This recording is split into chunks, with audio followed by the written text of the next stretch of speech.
एक फोल्डर बनाओ, new folder, और फोल्डर का नेम है डेटा। अब यहां पे डेटा फोल्डर पे राइट क्लिक किया, ऐड क्लास, और क्लास का नाम क्या रखोगे? Application dB context. Main class तो आपकी यही है, एप्लीकेशन डीबी कॉन्टेक्स्ट। अब यहां पे इनहेरिट कर लो डीबी कॉन्टेक्स्ट। अब इसके लिए हम फ्रेमवर्क पहले इंस्टॉल कर चुके हैं, तो अब यहां पे सीधा इसका नेम स्पेस लर्न system.data.end, और यहां पे बेस और कनेक्शन स्ट्रिंग का नाम क्या दिया हुआ? कौन एस। देखो स्ट्रक्चर वही बोला हुआ, टेबल बढ़ गई। अब टेबल 2 हो 200 हो, यही बढ़ेंगे। अब हम लोग यहां क्या लिखते हैं? फ्रॉम डीबी सेट, और यहां पे डिपार्टमेंट, इसका नेम स्पेस आप लोग ऐड कर लो।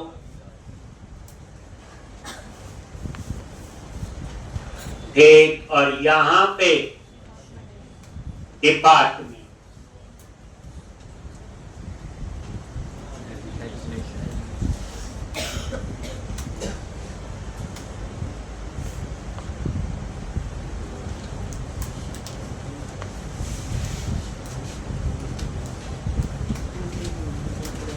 उसका कोई और नहीं है, जो मर्जी बोलो, ये नहीं कि पहले एम्प्लॉय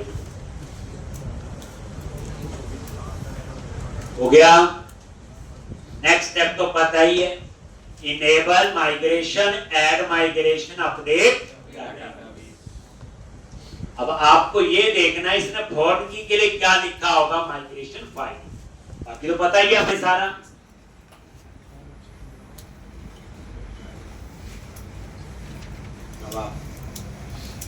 इंटेलिजेंट हो गई हो, मल्टीपल टेबल से भी काम करना आ जाएगा। ये सिंगल टेबल और मल्टीपल, और क्या है? अब मल्टीपल 2 हो चाहे 200 हो, प्राइमरी फॉर्म की ज्वाइन, और क्या आप बताओ? 4 टेबल हो, 3 हो, 300 हो, यही होगा उसमें, और क्या होगा? और कोई प्रोजेक्ट बनाओगे, डाटाबेस जब बनाओगे, टेबल बनाओगे, क्या ध्यान रखना है? प्राइमरी की और फॉर्म की। बाकी मेंबर तो रिक्वायरमेंट है ना, क्लाइंट कहता एज भी ले लेंगे एज, क्लाइंट कहता जेंडर भी ले लेंगे, इसमें फोन नंबर भी ले लेंगे, वो कोई लॉजिक थोड़ा है, वो तो एक मेंबर है, वो तो जितने मर्जी हो सकते हैं। बस मेजर ध्यान रखना है प्राइमरी की और फॉर्म की। बाद में ध्यान रखना है सेलेक्ट क्वेरी में ज्वाइंस, कि कैसे फिर वो डाटा यूज करना है, तो मुश्किल चीज थोड़ी है।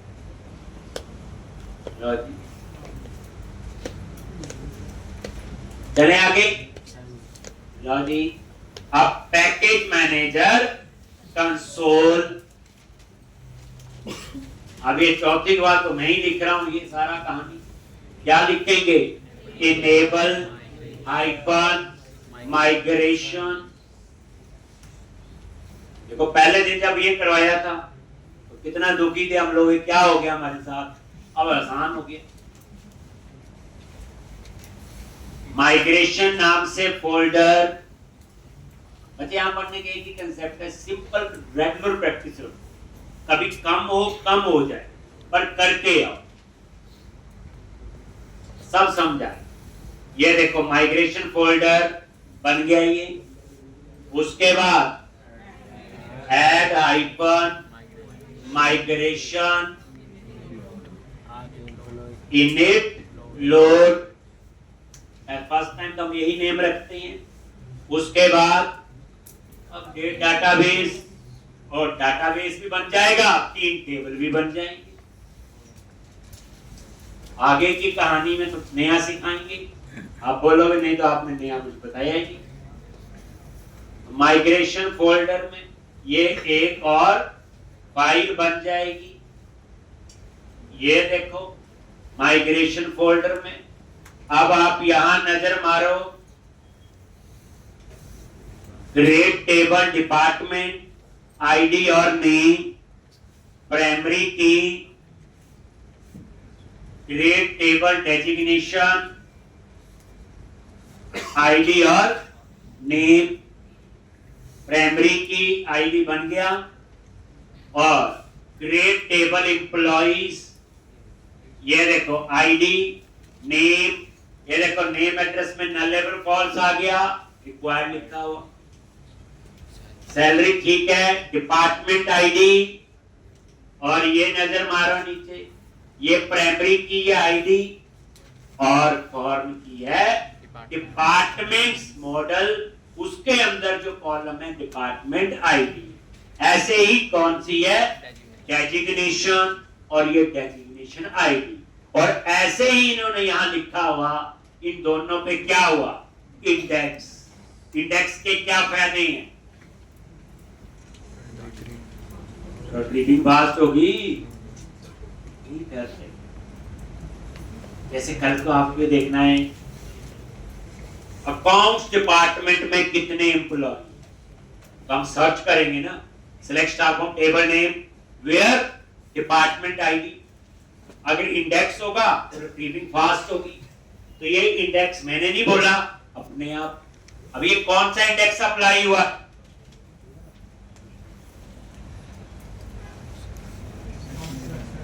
नॉन क्लस्टर बताया हुआ। प्राइमरी की जब बनती है तो उस पे क्लस्टर इंडेक्स अप्लाई होता है, क्लस्टर इंडेक्स भी एक टेबल पे एक होता, प्राइमरी की भी एक, अंडरस्टूड है, लॉजिक लगा लो, फिर नॉन क्लस्टर ही होगा ना, ये प्राइमरी की पे तो ऑटोमेटिकली अप्लाई होता है, और नॉन क्लस्टर इंडेक्स आपके मल्टीपल हो सकते हैं, जैसे फॉर्म की मल्टीपल होती है। पूरी बात समझ नहीं बच्चे, मैं क्या कहता हूँ, एडवांस चीजें आपको आ जाएंगी समझ, मैं ही पढ़ा रहा हूँ, 25 साल हो गए एक पढ़ाते हुए, तो जो बेसिक चीजें हैं इनको थोड़ा डिटेल में समझना जरूरी है, क्योंकि ये नहीं समझेंगे हम, ये कोई नई चीज थोड़ी, प्राइमरी फॉर्म की ये है, आने चाहिए तो, और इन्हीं से तो प्रोजेक्ट का बेस बनता सारा। आप मुझे बताओ, अगर हम ये डिसाइड ना करते इस प्रोजेक्ट में 50 टेबल कौन से बनने हैं, प्राइमरी की, फॉर्म की, ज्वाइंट, मल्टीपल टेबल की कहानी, अगर 3 चीजें नहीं पता मेरे को, बाकी मैं जो मर्जी पढ़ लूं मुझे नहीं आता, यानी मैं प्रोजेक्ट बना के डिलीवर नहीं। चलें करें अपडेट डाटाबेस, बस लिख लो, क्या लिखते हैं बच्चे, अपडेट हाइफन डेटाबेस,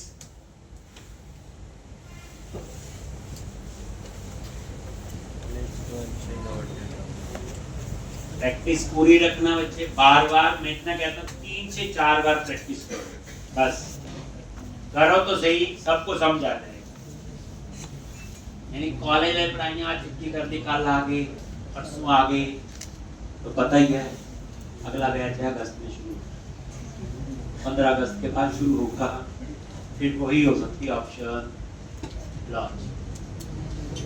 कोई एरर नहीं आया, इसका मतलब क्या हुआ, अब आप ये सारा क्लोज करो और हम चेक कर लेते हैं व्यू, जब मुझे पता बन गया एरर कोई नहीं आया। आप यही तो प्रैक्टिस है, अब ये ना देखो कि ऐसे नहीं, देखो बना नहीं, लो जी देखते हैं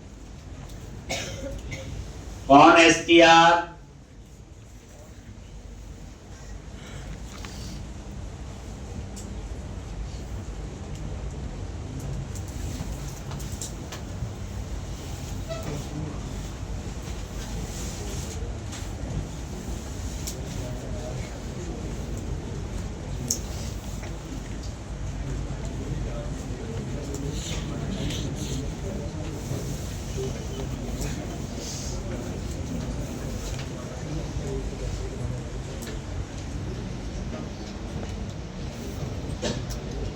टेबल्स, ये देखो डिपार्टमेंट्स, डेजिग्नेशन और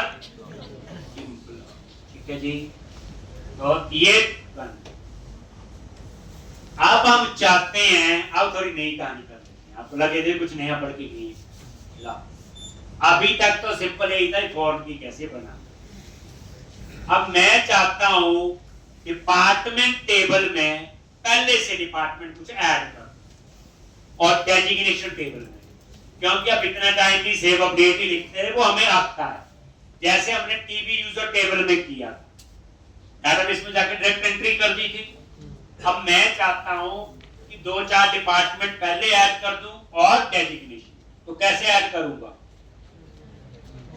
एक तरीका तो यही है, डिपार्टमेंट पे राइट क्लिक किया, शो टेबल डेटा और एंटर कर दिया, तो जैसे यूजर में मैंने किया ठीक चलेगा, कोई प्रॉब्लम नहीं। लेकिन हमने यहां अप्रोच की हुई है कोड फर्स्ट। अब मैं यहां तो डाटाबेस में एंटर कर दूंगा, लेकिन कल को इस प्रोजेक्ट को दूसरी जगह लेके गए, वहां तो ये डाटाबेस नहीं होगा, वहां तो सिंपल अपडेट डाटाबेस कमांड चलाएंगे कनेक्शन सिंक यूज करके, तो उसमें तो डिपार्टमेंट और डेजिग्नेशन नहीं होगा। तो हम ये चाहते हैं कि हम माइग्रेशन में ही ऐड करें, क्योंकि यहां ऐड करने से इस प्रोजेक्ट की इस कॉपी में चल जाए।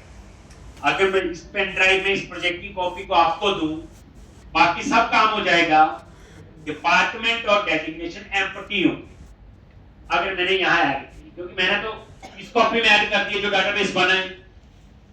बट हम तो कोड फर्स्ट से डाटाबेस बनाते हैं एक, तो उस केस में अब हम क्या करेंगे, एक एम्प्टी माइग्रेशन बनाएंगे एक, और वहां पे हम डिपार्टमेंट और डेजिग्नेशन ऐड करेंगे। कैसे बनाते हैं देखो, समझ आ जाएगा अभी आप। जैसे होता है ना, क्लाइंट को प्रोजेक्ट दे रहे हैं तो कुछ चीजें पहले से ऐड होनी चाहिए, होता है कई बार ऐसा, ये मैं वो बता रहा हूं। पैकेज मैनेजर कंसोल, और यहां पे add hyphen migration add data,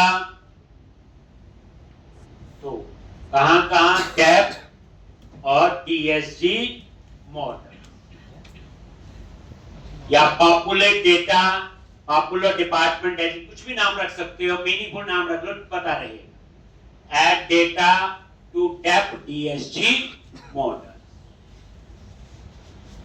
कल को कोई माइग्रेशन देखनी हो, हटानी हो, अब आपने माइग्रेशन फाइल बना ली, किसी बंदे को एक प्रोजेक्ट की कॉपी लेनी है, आप चाहते डिपार्टमेंट खुद करें, मैं ये बारी डिलीट कर दूंगा माइग्रेशन फाइल उसके लिए जब कॉपी दूंगा। तो इसलिए माइग्रेशन की जो फाइल बनती है, हर का नेम मीनिंगफुल आपने देना है। एंटर प्रेस किया, ये एम्प्टी माइग्रेशन बना देगा, और ये देखोगे अभी आप लोग, ये खाली है बिल्कुल, ये देखो क्लास का नेम और ये खाली है, और ये बनी कहां पे है बच्चे, माइग्रेशन फोल्डर। ठीक, अब आप लोग क्या करोगे, आप मेथड में आगे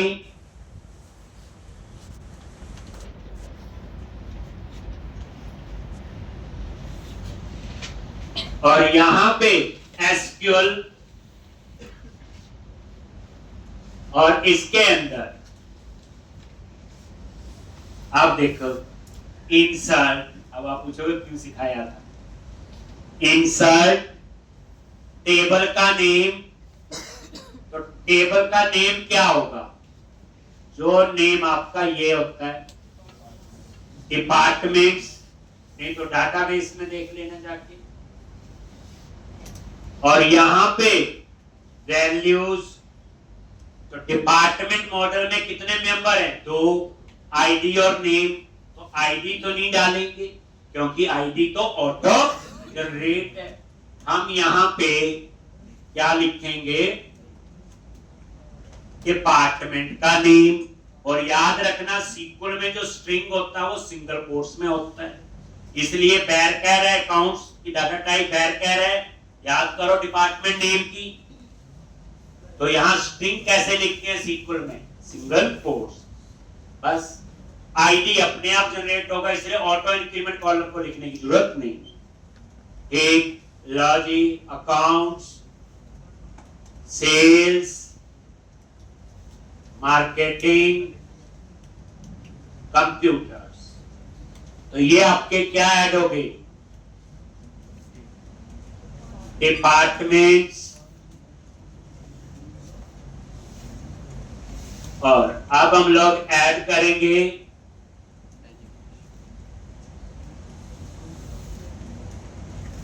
डेजिग्नेशन।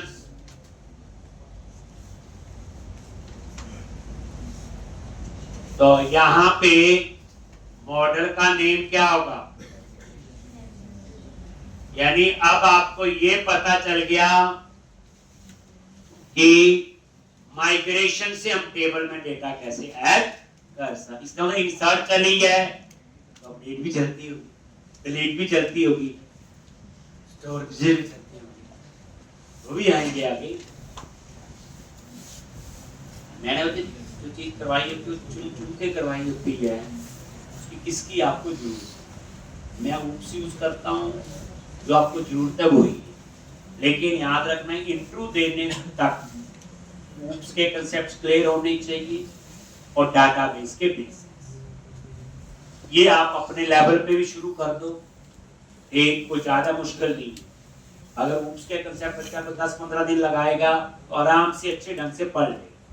एक ऐसे ही डाटाबेस के कंसेप्ट ज्वाइन हो गए, कोरिलेटेड क्वेरी, सब बड़ा कुछ होता है उसमें भी, वो एक बार आप गूगल से जरूर पढ़ो। जब तक इंट्रो देने बड़ा टाइम है, अभी 4-5 महीने हमारे पास पड़े, ठीक, तो तब तक ये चीजें आप अपने आप को इम्प्रूव करोगे। अब यहाँ पे डिपार्टमेंट और ये डेजिग्नेशन,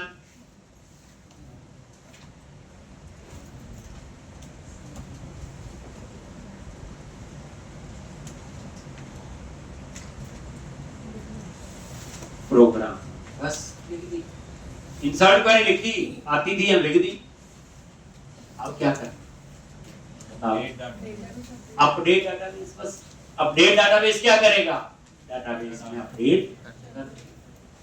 ये माइग्रेशन, कोई बच्चे पाइथन पढ़ते हैं, इसमें जेंगो फ्रेमवर्क होता है, उसमें भी ऐसे माइग्रेशन वगैरह सब कुछ होती है। कल को बच्चा पाइथन हो, ये देखो पता ही है, सिर्फ हमें देखना क्या कि वहां कैसे लिखते हैं। वहां अपडेट डाटाबेस कमांड कुछ और है, वहां बस यही सीखना और कुछ नहीं सीखना। तो अब हम लोग पैकेज मैनेजर कंसोल पे जाके क्या कमांड लिखेंगे बच्चे? अपडेट हाइफन डाटाबेस, और वो जो टेबल बने हैं उनमें वो अपडेट हो जाएगा। तो डेटा एंटर हो गया। फायदा क्या है? कल को इस प्रोजेक्ट को दूसरी जगह लेके गए अपडेट डाटाबेस, तो ये भी चल जाएगा उसमें काम। अब इस माइग्रेशन फाइल को डिलीट कर दोगे, नहीं चलेगा। पूरी बात समझेंगे क्यों माइग्रेशन फाइल बनती है, अब ये भी पता चलेगा। पहली बार नहीं पता चलता, डाटाबेस बनाने के लिए होती, बस इतना ही बताओ। अब आप क्या करोगे? वही समझा के बेइज्जती वाली बात है, नहीं समझा। अब आपने यहाँ पे क्या लिखना है बोलो? Update database. अगर कोई एरर नहीं आता है, ठीक है, लो जी। अब आपको देखना है क्या करोगे? सर्वर एक्सप्लोरर में गए, इसको एक बार रिफ्रेश कर लेते हैं। अब डिपार्टमेंट पे राइट क्लिक किया, शो टेबल डेटा, ये देखो 4 डिपार्टमेंट आ गए, आईडी 1 2 3 4 आ गया, और ये डेजिग्नेशन पे राइट क्लिक किया, शो टेबल डेटा 1 2 3, और ये ले रहे जी। आज इतना ही पढ़ेंगे, कल आगे करेंगे। इस क्वेश्चन